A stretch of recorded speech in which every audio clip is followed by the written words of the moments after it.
It was the golden hour of a crisp autumn morning in the small village of Villeneuve. Sunlight filtered through the leaves, painting the cobblestone paths with warm light. Belle was already awake, her basket in hand, humming a gentle tune as she walked toward the outskirts of the village where the old garden bloomed, a secret place once forgotten, now lovingly nurtured by her hands. The enchanted garden wasn't always so magical. It had been overgrown and tangled, a place of whispers and mystery after the enchantment on the beast's castle was broken. Belle had discovered it while exploring a winding path near the forest with Chip, now a cheerful young boy. The garden was said to have once belonged to a kind herbalist, a woman who had been dear friends with the enchantress who cast the spell on the castle. Ever since, Belle took it upon herself to restore the garden, not just because she loved tending to plants, but because she saw it as a bridge between the worlds of magic and humanity. She believed that kindness, patience, and love could bloom anywhere, even in a once cursed patch of soil. Today was special. Today was the annual harvest festival, and Belle had promised to bring something unique, a special stew made entirely of vegetables from her magical garden. Lumière had already promised to help with the banquet setup, and Mrs. Potts sent her best tea blend. Even the usually gruff Cogsworth had agreed to oversee the schedule. Belle knelt in the soft earth, her skirts brushing the stone-lined path as she gently plucked a golden bell pepper. Around her, rows of vibrant vegetables flourished.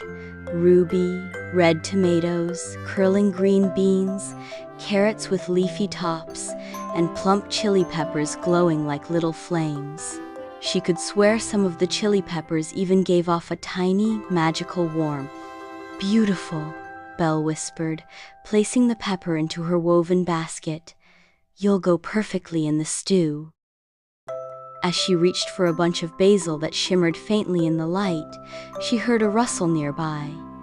Turning slightly, she spotted Chip, bounding down the path with excitement. "Belle, Belle," he called. "You have to come quick. Something's glowing near the back fence." Belle's brow furrowed.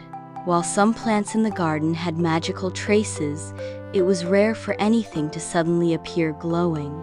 She followed Chip to the far edge of the garden where the brambles met the old wooden fence. Nestled among a clump of vines was a small plant Belle hadn't seen before.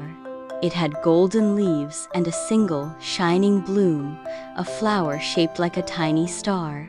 As Belle stepped closer, the petals shimmered and hummed softly, like a lullaby on the wind. "What is it?" Chip asked, eyes wide. Belle knelt and touched the stem gently. A rush of warmth spread through her fingers, and suddenly she understood, not in words but in feeling. This was the Starflower, a legendary bloom said to appear once every 100 years during a true moment of harmony. "It's the Starflower," she whispered, "a sign of balance between nature and magic. I read about it once, in a book back at the castle."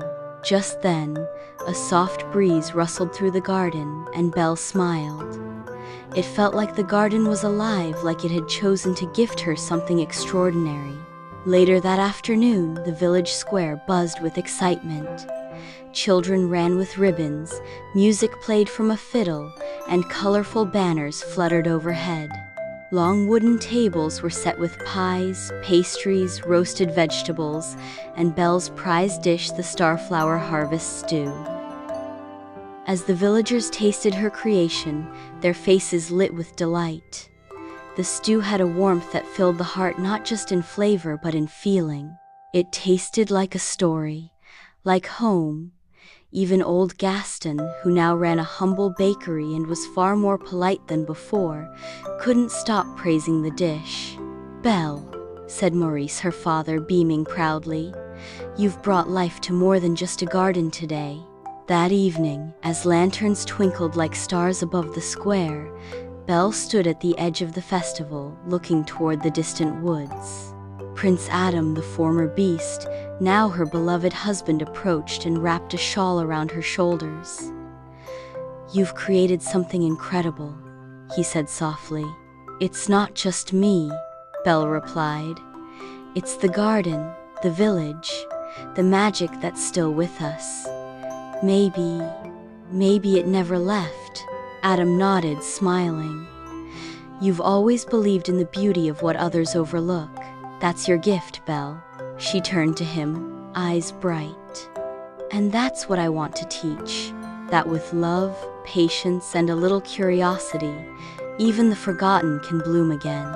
As they stood together, the stars above shimmered, and in the heart of the enchanted garden, the starflower glowed a little brighter, a quiet thank you to the girl who saw magic, not just in spells or castles, but in the earth, the people, and the stories still waiting to be written.